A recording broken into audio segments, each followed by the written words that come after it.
पांचों तरह के पित्त आपके समझ वो सब सामने आ चुके हैं। इन पांचों तरह के पित्त जो आपके सामने आ चुके हैं, उसमें आपने मुख्यतया पे देखा, जो हमारे मुख्यतया पे कार्य करने वाला पित्त था, वो जब तक हमारे पास पाचक पित्त काम नहीं करेगा तब तक रंजक पित्त भी काम नहीं करेगा। क्योंकि पाचक पित्त जब होगा, पाचन क्रिया ठीक होगी, और पाचन क्रिया के बाद आपके शरीर में जो अष्ट धातु बन रहे हैं, जो आपके शरीर में रस बनने वाले हैं, वो रस जब ठीक से बनेगा तो आपके शरीर में जो भी समस्याएं आने वाली हैं, जो प्रॉब्लम्स आने वाली हैं, वो सारी की सारी समस्याएं वहीं से समाप्त हो जाएंगी। और जो समस्याएं वहां से समाप्त हो रही हैं, उस समस्याओं को रोकने का क्या प्रयास करें, क्योंकि अब जो पित्त की थैली थी, वो पित्त की थैली निकल गई और पाचन क्रिया जो थी वो गड़बड़ हो गई। इस पर थोड़ा सा विचार किया और शोध करने की कोशिश करी, तो एक चीज हम लोगों को मिली, और उसमें मिलने वाली जो बात है कि जिसके शरीर में अम्ल की समस्या खड़ी हो, ये नहीं उन्होंने कहा कि पित्त की थैली निकल जाए तब क्या करो, लेकिन एक समस्या का समाधान मिला। कहना है कि जिसके शरीर में पित्त की थैली अम्ल की समस्या खड़ी हो, यानी अम्ल ज़्यादा बढ़ रहा हो, और अम्ल तभी बनेगा जब आपका क्षार जो है वहाँ पर ठीक से पहुँच नहीं रहा। प्रॉपरली क्षार अगर आपके पास नहीं पहुंच रहा तो आपके शरीर में अम्ल बनेगा। उसी तरह से अब आपके पास यहाँ भी आपके पास क्षार पूरी तरह से नहीं पहुंच रहा, और जब क्षार पूरी तरह से नहीं पहुंच रहा तो अम्ल बनना चालू हो गया। तो एक काम करो, अम्ल का चूर्ण, आंवले का चूर्ण और मधुएष्टि का चूर्ण आधा चम्मच तीनों समय, सुबह, दोपहर और शाम, जिसकी पित्त की थैली निकल चुकी हो उसको लेना चालू करो। ये जो पित्त की समस्या, जो क्षार बनने की समस्या थी, वो क्षार बनने की समस्या आप देखोगे कि धीरे धीरे समाप्त होगी। अम्ल का चूर्ण और मधुएष्टि।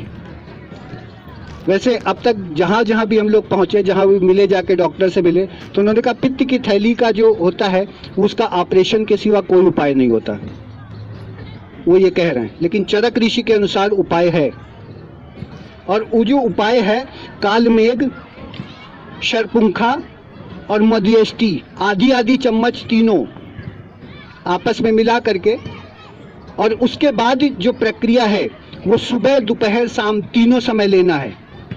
आपकी पित्त की थैली, हम लोगों ने बिहार में एक महिला पे प्रैक्टिकल करके देखा, उसकी 16 mm की पथरी जो थी पित्त की थैली के अंदर, वो 8 mm की रह गई 3 महीने के अंदर। ये प्रैक्टिकल हम लोग कर चुके हैं। तो ऐसा नहीं है कि पित्त की थैली की पथरी समाप्त नहीं होती, पित्त की थैली की पथरी समाप्त होती है।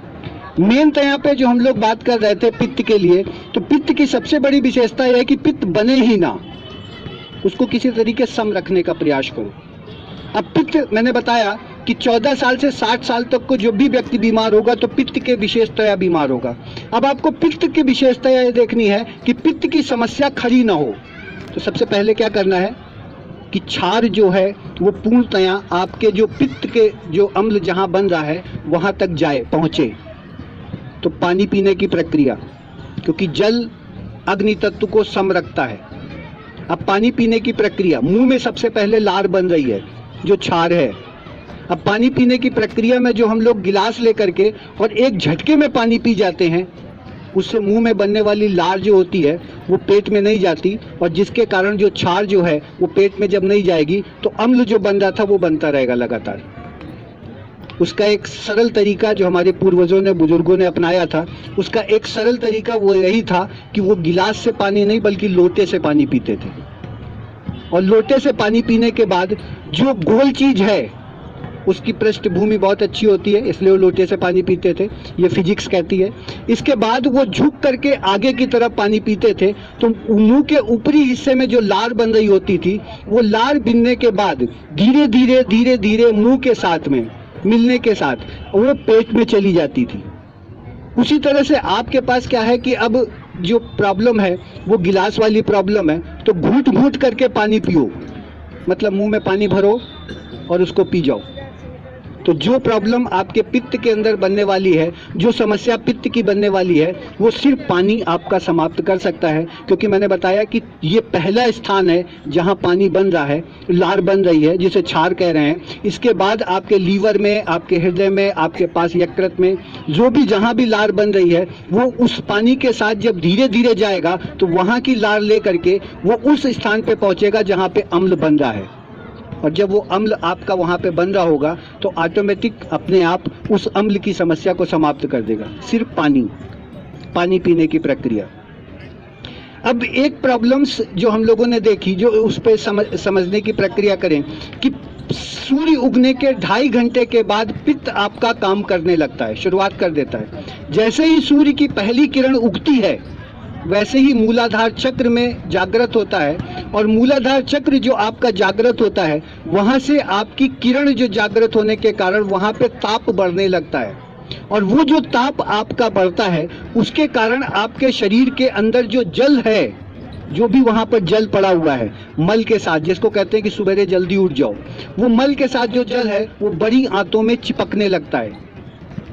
अब जैसे ही वो चिपकने लगता है उसके 2.5 घंटे के बाद, मतलब जब फ्रेश हो लिए उसके 2.5 घंटे के बाद जो प्रक्रिया है आपको भूख लगने लगती है। तो सबसे पहले उठने के साथ जो आपने गुनगुना पानी कम से कम 3 गिलास पिया, गर्म पानी पिया, पेट साफ किया, फ्रेश होकर के आए, उसके बाद की जो प्रक्रिया है उसमें जो मंजन किया, उसमें मंजन में सबसे पहले ये याद रखना है कि कोई भी मीठा मंजन आपके लिए नहीं होना चाहिए, कोई भी मीठा, क्योंकि पेट के मुंह में जो बनने वाला क्षार है वो मीठे के साथ जब मिलता है तो वो क्षार को वहीं समाप्त कर देता है, और क्षार को जब समाप्त करता है तो पेट में जो लार आपकी जा रही है वो आपकी उस ढंग से जाती नहीं है, मतलब जो लार है उसकी कैपेसिटी खत्म हो गई। जब खत्म हो गई तो आगे वाली प्रक्रिया में आपके लिए एक समस्या खड़ी हो गई। अब जैसे ही कोई तीखा मंजन आप करते हो उसके बाद जो मंजन के बाद वो जो लार होता है, आपने नहा लिया, धो लिया, पूजा कर ली वगैरह वगैरह, उसके 2.5 घंटे के बाद भरपेट भोजन कर लेने की प्रक्रिया है। और उस भरपेट भोजन की कर लेने में जो प्रक्रिया है उसमें सबसे बड़ी बात है कि आपको अगर लार की आपको पित्त की प्रॉब्लम है तो ऐसी कोशिश करो कि क्षारीय चीज़ें ज़्यादा खाओ। अब क्षारीय चीज़ों में सब्जियां आपके पास हैं, आपके पास दालें हैं, और जितनी भी हरी सब्जियां हैं उसमें बहुत सारी सब्जियां ऐसी हैं, सारी सब्जी लगभग ऐसी हैं जो क्षारी हैं। लौकी क्षारी है, और इसके बाद आपके पास पालक है, जो बथुआ है वो बहुत क्षारी है। पेट की किसी भी समस्या को समाप्त करने के लिए बथुआ अकेला पर्याप्त है, बहुत बड़ी समस्या को समाप्त करता है। ये जो ऋतु है, जो समय चल रहा है, उसमें जैसे हल्का भोजन करने को कहा कि क्योंकि उत्तरायण काल के अंदर में आपके शरीर का ताप बढ़ा होता है, लेकिन पेट के अंदर की पाचन की क्रिया कमज़ोर हो चुकी होती है क्योंकि शरीर का ताप बढ़ चुका होता है। तो उन्होंने कहा कि हल्का भोजन करो, तो भोजन हल्का ही करना है। तो उसमें जो दाल है, मूंग की दाल है, वो भी आपकी क्षारी है। अब आपकी अरहर की दाल अगर आपको खानी है तो जरा सोच समझ के खाओ, क्योंकि वो क्षारी तो नहीं है, क्योंकि वो थोड़ा सा पित्त बढ़ा देती है, पित्त को भड़काएगी। और इस समय जो पाचन क्रिया है, जो गर्मी के कारण पाचन क्रिया है, वो पाचन क्रिया हल्की होगी, मतलब धीरे धीरे होगी। तो पाचन क्रिया को जैसे ही आप सुदृढ़ करोगे तो उसमें सबसे पहले ये प्रक्रिया होगी। और जो पहले ही यहाँ पर नियम है पानी के साथ में, जो सबसे पहला नियम है, उसमें सबसे पहला नियम यही है कि कहते भोजनांते विषम बारी, कि भोजन के अंत में पानी पी लेना विष पी लेने के बराबर है। आपने खाना खाया और पानी पी लिया तो जो आपके शरीर के अंदर, पेट के अंदर अग्नि जो प्रज्वलित हुई थी, वो अग्नि जो है वो अपने आप बुझ गई। अब पाचन क्रिया, फिर वही समस्या आ गई जो हमने क्षार और अम्ल की बात करी। जो हमारे शरीर में क्षार जा रहा था बनने के लिए, जो पाचन क्रिया करने जा रहा था, वो क्षार हमारे शरीर में गया नहीं। और क्षार अगर हमारे शरीर में नहीं गया तो वो जो समस्या हमारे सामने थी पाचन वाली, पित्त वाली, फिर वो समस्या खड़ी हो गई। तो भोजन के अंत में पानी पी लेने की जगह कम से कम 1 से 1.5 घंटे के बाद ऋतु के अनुसार पानी पीने का नियम है। अब आपने पानी भी 1-1.5 घंटे के बाद पिया तो पाचन क्रिया अपने आप ठीक होने लगती है, उसमें कुछ नहीं करना, कोई आपको विशेष रोल नहीं करना। अब दोपहर में क्या होता है कि अब आपकी अग्नि, जैसे आपने पानी पिया तो पानी पीने के बाद वो जो पेट के अंदर अग्नि जल रही थी, जो पाचन क्रिया को ठीक कर रही थी, वो अग्नि गई बुझ। 1 से 1.5 घंटे के बाद अग्नि भड़कती है, यानी पित्त जो होता है वो अब भड़कने का टाइम होता है। कफ का समय खत्म हो रहा है, पित्त का समय चालू हो रहा है। पित्त के समय पे जो पाचन क्रिया थी उसको मजबूत बनाने के लिए वो अग्नि जो जल रही थी, वो अग्नि दोपहर में जब काम करना चालू करती है, उस समय जो भोजन की प्रक्रिया है या आपको भूख लगती है, कुछ खाने की प्रक्रिया है, तो कहते हैं उसमें वो चीज़ें ज़्यादा खाओ जो पाचन को स्वस्थ रखें, मतलब अब पित्त वाली चीज़ें आपको खानी है। और उसमें जिसके लिए बताया कि जैसे जब भी कोई प्रक्रिया होती है, जब भी कोई हमसे पूछता है गैस के लिए, तो मैं सबसे पहले उससे कहता हूँ कि दोपहर में अजवाइन के साथ काला नमक खाओ। अगर कुछ नहीं खा रहे हो, अगर भोजन आप नहीं कर रहे हो, सवेरे आपने भोजन कर लिया, दोपहर में आपको भोजन नहीं करना है और बहुत हल्का से भोजन करना है, फिर भी कोशिश ये करो कि दोपहर में आपके पास अजवाइन के साथ काला नमक हो। अगर अजवाइन और काला नमक दोनों मिल के गए तो जो दोपहर में पित्त भड़कने का समय है, जो पित्त का कार्य करने का समय है, वो पित्त अपने आप शांत हो जाएगा। और अगर वो पित्त दोपहर में आपने शांत कर लिया तो आपको 24 घंटे के अंदर जो गैस की प्रॉब्लम है वो अपने आप समाप्त हो जाएगी। क्योंकि हर अंग का कार्य करने का एक नियम है। अभी जो हम लोगों ने नया लेटेस्ट देखा था, जो सब समीकरण देख रहे थे, उस समीकरण से ये पता चला कि मुहूर्त के अंदर कार्य करने का समय है। मुहूर्त का समय ऐसा नहीं है। मुहूर्त का लगभग ऐसे मान के चलो कि 22 से 24 मुहूर्त है, मतलब एक एक अंग का आधे आधे घंटे, पौन घंटे के अंदर में कार्य करने का समय है। एक एक रोल अलग अलग करता है।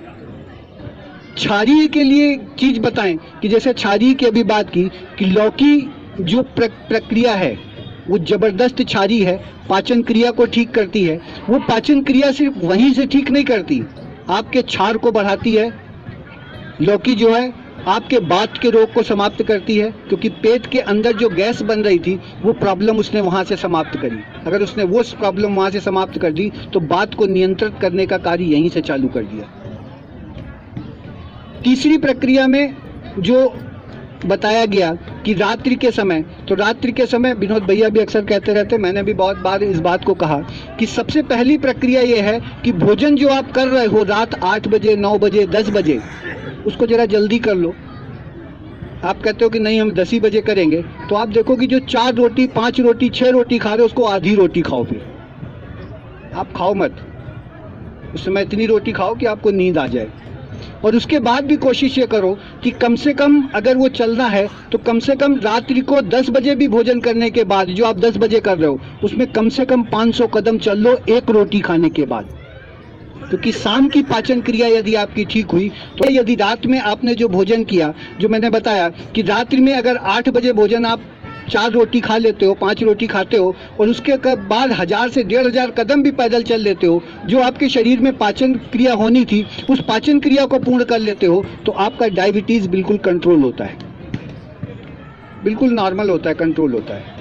और डायबिटीज़ ख़त्म करने के लिए जो सबसे बढ़िया तरीका है वो यही तरीका है कि आप पित्त को ठीक करो, पाचन को ठीक करो। जैसे ही पित्त आपका ठीक होगा, आपकी जो पाचन ठीक होगा, आपका डायबिटीज़ अपने आप ठीक होने लगेगा। उसका तरीका वही है कि सवेरे उठने के बाद जो भी भोजन आपको करना है उसमें कोशिश ये करो कि वो पाचन क्रिया आपकी हो जो आराम से आपके पेट के अंदर जाने के बाद पाचन क्रिया को ठीक करे। 1 सप्ते के अंदर डायबिटीज़ को कहते हैं कंट्रोल करके भेजेंगे आपको, 1 सप्ते में। लेकिन खिलाते वही हैं जो वो खाएंगे। आप अपने तरीके से खा नहीं सकते वहाँ पहुँच करके कि आप वहाँ पहुँचे और जो मर्जी आई सब अंदर किया, उसके बाद कह दो तुम डायबिटीज़ ठीक करो। ऐसी प्रक्रिया नहीं है। जैसे मैंने बताया, उस समस्या को, जो खाने की समस्या है, उसको दिनचर्या के अनुसार सेट करके मौसम के हिसाब से खाना खिलाते हैं, ऋतु के अनुसार खाना खिलाते हैं। और ऋतु के अनुसार खाना खिलाने के बाद आपकी ये जो डायबिटीज़ है या अन्य कोई रोग है उसको ठीक कर रहे हैं। पानी में बिठा करके आपके बहुत सारे पाचन क्रिया के रोग ठीक किए जा रहे हैं इस समय है। अब उनसे कभी मिलो तो कहते हैं भारत है ये जुगाड़ वाला देश है, तो हमने तो टब बनाया, उसमें 40 डिग्री सेंटीग्रेड पे पानी के लोगों को बिठाया। पहले जैसे ही हमने लोगों को बताया तो लोग ड्रम ले आए, उन्होंने 20 से ड्रम को काटा, 2 टब बना दिए। एक इधर टब बनाया, एक उधर टब, दोनों पति पत्नी है उसी पानी में बैठ करके और अपने शरीर की किडनी तक के रोग को समाप्त कर रहे हैं। किडनी भी आपके पित्त की थैली के अगल बगल है, यानी पित्त के रोगों के अंदर में है। पानी पीने की प्रक्रिया को मैंने बहुत सुदृढ़ किया और पानी पीने की प्रक्रिया ही है, जल तत्व ही है ये, जो आपके शरीर के बड़े से बड़े रोग को समाप्त करने की ताकत रखता है। 2 ही तत्व मैंने बताया, 5 तत्वों में से 2 प्रधान तत्व हैं, अग्नि तत्व और जल तत्व। इन दोनों को यदि आप बैलेंस कर लो, इन दोनों को समझ लो, तो आप पूरी जिंदगी बीमार होने वाले नहीं। फिर भी अम्ल बन रहा है, फिर भी अम्ल है, तो अम्ल को, प्याज को बारीक काटने के बाद दही के साथ खाने को कहा। अब इस ऋतु में खा सकते हो आप, क्योंकि जून का महीना है और इसमें जो गर्मी होगी, इसमें प्याज जो होगा, वो प्याज आपके शरीर के अंदर जो भी प्रक्रिया बना रहा होगा, जो लू चल रही होगी, प्याज के लिए कहते हैं कि अगर लू में आपको कहीं बाहर जाना है तो प्याज को केवल एक जेब में रख लो, तो गर्मी के कारण जो लू लगने वाली है वो लू तक नहीं लगती। प्याज की प्रक्रिया है ये। तो प्याज को दही के साथ खाया जाए तो भी आपके शरीर के अंदर जो अम्ल बनता है, एक्स्ट्रा बन रहा है, वो समाप्त किया जा सकता है। आंवले के पाउडर के लिए मैंने पहले भी बताया, गुड़ में अजवाइन मिला के रख लो, गुड़ और अजवाइन, काला नमक और अजवाइन, ये सारी चीज़ें अम्ल को समाप्त करती हैं। इसी विकार पर आने के बाद आपको जब इस प्रक्रिया पे कार्य आप करते हो, नहीं ध्यान देते कि ये क्या प्रक्रिया हो रही है, इसके बाद ही सारे रोग से शुरुआत होती है, इससे पहले नहीं होते। यदि आप पाचन क्रिया को सही ढंग से देखने की प्रक्रिया नहीं करोगे तो ही आपका पेट खराब होगा। और पेट खराब होने पर मैंने शायद पहले बताया, अगर कुछ मत करो, 2 चम्मच जीरा 1 गिलास पानी में डालो और पानी को इतना उबालो कि पानी आधा रह जाए। उस पानी को इतना उबालो कि पानी आधा रह जाए। वो पानी आधा रह गया, उसको आधा उनको पिला दिया, और जो 40 मिनट बाद जब हमने उनसे पूछा, मैंने कहा क्या स्थिति है, तो पता ठीक हो गया है। सिर्फ जीरे की प्रक्रिया है, ये आपकी रसोई में है।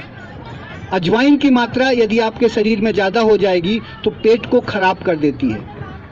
जीरे की मात्रा यदि आपके शरीर में बढ़ती है तो पेट में बढ़ने वाले पानी को समाप्त करती है। मेथी यदि आपके शरीर में बढ़ती है तो गैस पैदा कर देती है, गैस बनाने चालू कर देती है। बस इन 3 प्रक्रियाओं को समझ लो। ये 3 आपके पास जो चीज़ें हैं रसोई के अंदर, वो आपके पित्त को सम्यक करने के लिए पर्याप्त है।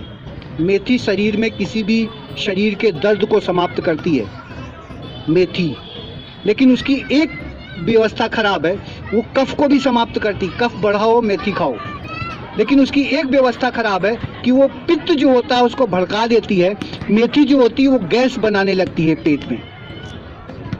तो बस इन 3 चीज़ों की प्रक्रिया को समझ लो। और इससे भी ज़्यादा अगर आपको कोई समस्या पैदा होती है, मान लो डायरिया होता है जिसको कालरा कहते थे, तो हमारी नानी क्या करती थी, पानी लेती थी, उसमें थोड़ा सा काला नमक मिलाती थी और लगातार एक एक चम्मच हर 2-3 मिनट 5 मिनट के अंदर पिलाती थी। 2 घंटे में मेरे नाना को, मेरे पिता को नहीं पता चला कि कालरा भी हुआ था। आज वही अंग्रेजी में एक्यूट डायरिया हो चुका है और आप लोग लाखों रुपए खर्चा करते हो अस्पताल जाकर। उसको कालरा कहते हैं हिंदी में। यानी काले नमक के साथ मिला करके जो पानी आपको दिया जाता है उससे डायरिया आपके शरीर का समाप्त होता है। जीरे वाली प्रक्रिया पहले हो गई, उससे भी समाप्त होता है। काला नमक भी हो गया यहाँ पर, उससे भी प्रक्रिया समाप्त होती है। और इससे बाद भी अगर कुछ नहीं मिलता तो आप गुनगुना पानी को इतना उबालो केवल पानी आधा रह जाए, उस पानी को केवल पीते रहो। तो आपके शरीर में जो ताप तक बढ़ रहा है, गर्मी जो आ रही है, जो आपको फीवर आने की समस्या जो पैदा हो रही है, वहाँ तक समाप्त करने की प्रक्रिया ये पानी रखता है। तो आप देखो इस पित्त को समाप्त करने के लिए आपके साथ पानी कितना बड़ा रोल अदा कर रहा है। और उस रोल को थोड़ा समझो, इसकी प्रक्रिया को थोड़ा समझो। आपके पास धनिया है, इसके बाद भी अभी भी धनिया है। आपको गले के कोई रोग पैदा होते हैं तो धनिया का 1 चम्मच धनिया की चटनी बनाओ और उसको ऐसे ही लील जाओ। आपके पित्त को समाप्त करती है, आपके गले के रोग को समाप्त करती है, केवल धनिया। ऐसी ही सारी जितनी चीज़ें हैं, पुदीना के बारे में तो बताना ही नहीं। पुदीना तो गलती से मुंह में डाल दो तो ठंडा ठंडा लगता है, वो भी ठंडा होता है। ऐसी ही आपके पास जितनी भी ऐसी सब्जियां हैं जो हरी सब्जियां हैं, उसमें सारी की सारी सब्जी लगभग ऐसी हैं जो आपके पित्त को शांत करती हैं। प्रक्रिया केवल आपको इस पे 3 ही चीज़ें में देखनी है कि आपके पित्त के अंदर में जो प्रॉब्लम्स बढ़ रही है, कि अग्नि तो नहीं बढ़ रही। कफ में हम लोगों ने क्या देखा था, हमने देखा था कि पृथ्वी तत्व के अंदर जल तत्व तो कहीं नहीं बढ़ रहा, उसकी प्रक्रिया समझी थी। यहाँ पर सिर्फ इतना समझना है कि आपकी अग्नि तत्व और जल तत्व दोनों में से क्या प्रधान हुए। जैसे ही आपने इतना समझना चालू किया तो आप अपने शरीर का इलाज खुद कर लोगे, आपको किसी की ज़रूरत नहीं पड़ेगी। और आपने अगर अपने शरीर को एक बार बीमार होने के बाद ठीक कर लिया तो आप विश्वास करो कि आप अपने परिवार में बच्चों का इलाज आप खुद करने लगोगे, आपको किसी डॉक्टर की ज़रूरत नहीं है। क्योंकि इन्हीं 5 तत्वों में से जो प्रधान तत्व आपके पास पित्त में हैं, उन दोनों तत्वों को केवल समझने की ज़रूरत है। उन दोनों तत्वों में बढ़ाई और घटे होने की क्या प्रक्रिया दोनों में से हो रही है, बस ये समझने की ज़रूरत है। और जैसे ही ये प्रक्रिया आप समझोगे तो आप सारे रोगों को समाप्त करने की ताकत है आपके पास में। इसके बाद कि क्या कार्य कर सकते हो, इस ऋतुओं के अनुसार अगर हम थोड़ा सा समझें तो वर्षा के में संचय होता है। पित्त जो आपका होता है वो वर्षा ऋतु में संचय होता है, शरद ऋतु में प्रकोप दिखाता है और हेमंत ऋतु में सम्यक रहता है। वर्षा ऋतु इस गर्मी के बाद आएगी। अभी जो आपकी गर्मी आएगी, उस गर्मी के बाद में जो ऋतु आएगी वो वर्षा ऋतु की आएगी। और उस ऋतु में जो वर्षा ऋतु आएगी तब आपका ये पित्त जो है वो संचय होगा। और पित्त अगर वो संचय होता है तो आपके लिए समस्या बनेगा। इस ऋतुओं के अनुसार समझा और उसके अनुसार समझा। इतनी सी बात छोटी सी यदि समझ में आती है तो आप किसी भी रोग को, इन तीनों रोगों को आप समाप्त करने की ताकत रखते हो। तो इसके बाद की जो प्रक्रिया है उसमें समझें और स्वयं करें। सभी को आभार, सभी को धन्यवाद।